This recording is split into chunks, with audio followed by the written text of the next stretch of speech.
Pakistani film industry की खूबसूरत तरीन फिल्मी हीरोइन जिसके हुस्न के चर्चे पूरी फिल्म इंडस्ट्री पर छा गए थे, लेकिन पर्दा स्क्रीन के पीछे इस फिल्म एक्ट्रेस पर उसके अपनों ने ही जमीन तंग कर दी थी। फिल्म इंडस्ट्री में तो बेपनाह कामयाबी समेटी, लेकिन जाती जिंदगी में इस कदर अजियत से गुजारी जिसके मुत्तलिक बहुत कम लोग जानते होंगे। अपनों के जुल्मों सितम का शिकार बनने वाली माजी की नंबर 1 फिल्मी हीरोइन आसिया बेगम।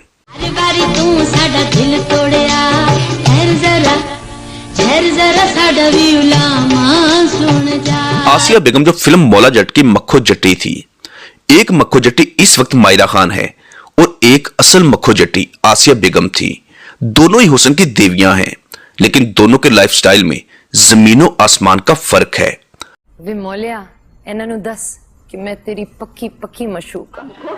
बड़े दिनों बाद आई ते मुड़ तू गया सा दिखा लिया है। आज भी ताई आई हां। सुनिया सी जट ने मुड़ कोई नवा खड़ा कीता है। तैन ते पता ही है जट्टी जट दिखड़ा दी पुरानी आशिक है। आसिया बेगम फिल्मी पर्दे पर तो बहुत कामयाब और खुशकिस्मत समझी जाती थी, लेकिन हकीकत में ऐसा नहीं था। यही वजह थी कि आसिया बेगम ने अपने अरूज पर फिल्मी दुनिया को खैरबाद कहा और गुमनामी के अंधेरों में खो गई। फिल्म इंडस्ट्री से ऐसा मुंह मोड़ा कि कभी दोबारा फिल्मी स्क्रीन पर नजर ना आई। ना सिर्फ फिल्मी स्क्रीन बल्कि फिल्म इंडस्ट्री से वाबस्ता तमाम लोगों से भी नाता तोड़ लिया। मरते दम तक किसी को भी अपनी एक भी झलक ना दिखाई। फिल्म स्टार आसिया जो पंजाबी फिल्मों की पहली कामयाब जट्टी कहलाई जाती हैं, वो दरअसल उर्दू फिल्मों में फिल्म स्टार ज़ेबा, सफिया खानम और शबनम जैसी शोहरत की मतलाशी थी, लेकिन उसे पंजाबी फिल्मों में ज्यादा कामयाबी मिली। आसिया बेगम ने मुतअद्दिद उर्दू फिल्मों में काम किया, बल्कि आगाज भी उर्दू फिल्मों से किया, लेकिन जो कामयाबी पंजाबी फिल्म इंडस्ट्री में मिली वो उर्दू फिल्मों में ना मिल सकी। आसिया बेगम हुस्न की मलका थी। आसिया बेगम को उसका बाप और मामू तशद्दुद का निशाना बनाते रहे। आसिया बेगम की पहली फिल्म इंसान और आदमी से अपने फिल्मी सफर का आगाज किया। फिर फिल्म स्टार रंगीला की आसिया बेगम पर नजर पड़ी। उसने अपनी फिल्म दिल और दुनिया में उसे कास्ट करने का फैसला किया। हालांकि उस फिल्म में पहले से ही दीबा बेगम को कास्ट किया जा चुका था, मगर रंगीला जी ने दीबा बेगम को बाहिर और आसिया बेगम को इस फिल्म की हीरोइन बना दिया। आसिया का असल नाम फिरदौस था, लेकिन फिल्म इंडस्ट्री में आकर अपना नाम तब्दील किया, क्योंकि इंडस्ट्री में पहले से ही फिरदौस नामी एक्ट्रेस मौजूद थी। इसी वजह से फिरदौस से आसिया बेगम बन गई। लाहौर के एक रवायती घराने से ताल्लुक था। आसिया बेगम की पहली पंजाबी फिल्म हाशू खान जो 1972 में रिलीज हुई। इस फिल्म में आसिया के हीरो सुल्तान राही थे। यहां से दोनों के कामयाब सफर का आगाज हुआ। 1973 में फिल्म जीरा ब्लेड से आसिया बेगम की जोड़ी को मुनव्वर ज़रीफ के साथ भी बहुत पसंद किया गया। फिर इसके बाद इस जोड़ी ने मुतअद्दिद फिल्मों में एक साथ काम किया, जिनमें मशहूर जमाना फिल्म नौकर वोटी दा भी शामिल है। फिर फिल्म वहशी जट में आसिया बेगम एक बार फिर सुल्तान राही के मद्दे मुकाबल जलवागर हुई। ये एक ट्रेंड मेकर फिल्म बन गई। दोनों की इस जोड़ी को पसंदीदा जोड़ी करार दे दिया गया। तेनू नहीं पता है किस दी मंजी मैं मोड़ देसी भैया बांध दिया। मैं कोई अन्नी थे ना, मैं समझे सप है। ओए सप तो भी खतरनाक है। मैं करना इतना। फिर 1979 को फिल्म मौला जट रिलीज हुई, जिसमें सुल्तान राही मौला जट जबकि आसिया बेगम मक्खो जट्टी के किरदार में देखी गई। इस फिल्म ने इन दोनों को हमेशा के लिए अमर कर दिया। पाकिस्तानी फिल्म इंडस्ट्री की टॉप जोड़ी बन गई, जिसकी शोहरत के चर्चे आज भी सुने जाते हैं।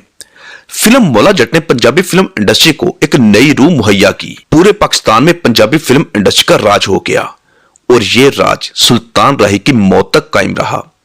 मक्खो जट्टी ने इसके बाद एक से बढ़कर एक फिल्म में काम किया।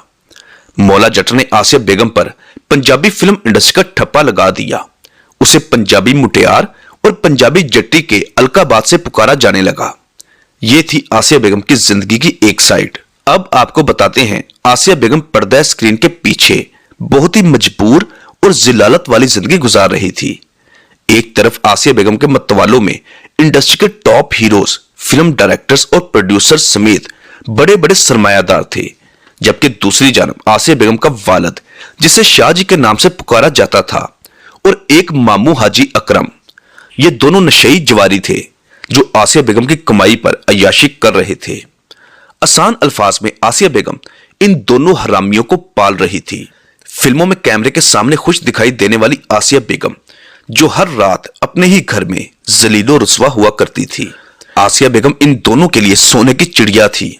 इन दोनों को नशा और जुए के सिवा कोई भी और काम नहीं था और आसिया बेगम इन दोनों के लिए सोने की चिड़िया थी।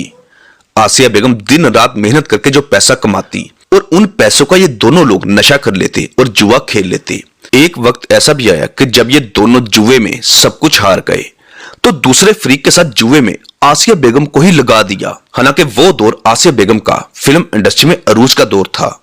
आसिया बेगम को जुए में हारने का मतलब ये होता था कि वो फिल्म में मुफ्त काम करेगी, क्योंकि जुए की इस महफिल में फिल्म इंडस्ट्री से वाबस्ता लोग ही हुआ करते थे, जिनमें बहुत सारे फिल्म मेकर्स भी होते थे। आसिया बेगम कई साल इन्हीं सितम जरीफियों और तंगदस्तियों में जीती रही। एक जानब आसिया फिल्मों में तरक्की कर रही थी, जबकि दूसरी जानब उसकी जिंदगी अजाब बनती जा रही थी। फिल्मों में इस कदर कामयाबी और दौलत कमाने के बावजूद आसिया किराए के घर में रहती थी, क्योंकि उसकी सारी दौलत उसके अपने उजाड़ देते थे। फिर एक रात ऐसा वक्त भी आया कि जब एक घटिया इंसान ने आसिया बेगम के कैरियर को हमेशा के लिए खत्म कर दिया और वो हमेशा के लिए फिल्मों से दूर हो गई। ना सिर्फ फिल्म इंडस्ट्री से बल्कि मुल्क को छोड़ने पर भी मजबूर हो गई। वो शख्स था कैमरामैन रियाज भट्ट।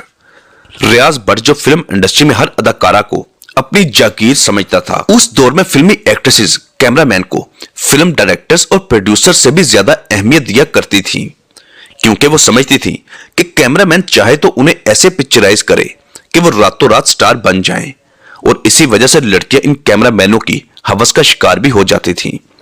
एक रात जब आसिया बेगम एवेन्यू स्टूडियो में शूटिंग कर रही थी और कैमरामैन रियाज भट्ट था, शूटिंग में ब्रेक हुई तो कैमरामैन आसिया बेगम को झूठ बोलकर किसी से मिलवाने के बहाने स्टूडियो के दफ्तर ले गया, मगर दफ्तर में कोई भी नहीं था। दफ्तर ले जाकर रियाज भट्ट ने उसके साथ दस्तराजी शुरू कर दी, जिस पर उसने मुजाहमत की और शोर मचाया। जब गार्ड अंदर आया तो बजाय कि आसिया बेगम को रियाज भट्ट से बचाता, उसने आसिया बेगम पर इल्जाम लगाकर उसे थप्पड़ मारने शुरू कर दिए। स्टूडियो में मौजूद तमाम लोग वहां जमा हो गए। रियाज भट्ट और उस गार्ड की मिलीभगत से आसिया बेगम को ही कसूरवार ठहरा दिया गया, जिस पर आसिया बेगम बहुत ज़ारो कितार रोई, क्योंकि उसकी जिंदगी तो पहले ही अजाब में मुब्तला थी।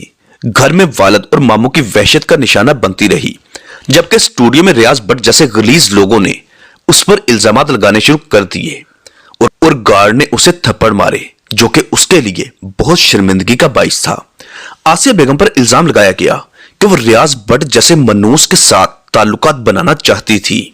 हालांकि फिल्म इंडस्ट्री में मौजूद तमाम फिल्मी हीरोज और बहुत बड़े बड़े सरमायादार और जागीरदार आसिया बेगम से शादी के ख्वाहिशमंद थे और उस पर यह इल्जाम लगाया गया कि वो रियाज भट्ट से ताल्लुकात बनाना चाहती थी। उसी रात आसिया बेगम ने फैसला कर लिया, क्योंकि वो उस रात बहुत ज्यादा रुस्वा हो चुकी थी। घर में तो पहले ही चार दीवारी में रुस्वा हुआ करती थी, मगर इस बार स्टूडियो में मौजूद हर एक की नजरों में खुद को गिरा हुआ महसूस किया। आसिया बेगम ने ना सिर्फ फिल्म इंडस्ट्री बल्कि मुल्क भी छोड़ने का फैसला किया। एक फारूक नामी बिजनेसमैन से शादी की और फौरी पाकिस्तान छोड़कर बैंकॉक शिफ्ट हो गई, क्योंकि फारूक आसिया बेगम को बहुत चाहता था। दोनों शादी के बाद थाईलैंड से कनाडा शिफ्ट हो गई और कुछ ही अरसे बाद यह भी सुनने को मिला था कि फारूक और आसिया बेगम के दरमियान तलाक हो गई थी। आसिया ने अपनी जिंदगी को इस कदर प्राइवेट रखा कि किसी को भी मालूम नहीं होने दिया कि वो किस मुल्क में रहती हैं, किससे शादी की है और कितने बच्चे हैं। एक बार सुल्तान राही की आसिया बेगम से लंदन में मुलाकात हुई। सुल्तान राही आसिया बेगम को देखकर बहुत खुश हुए, मगर आसिया ने उसे पहचानने से इनकार कर दिया और वहां से फौरी चली गईं।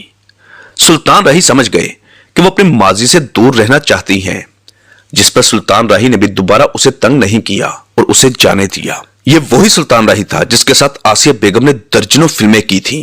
दोनों ने एक साथ पाकिस्तानी फिल्म इंडस्ट्री पर राज किया था।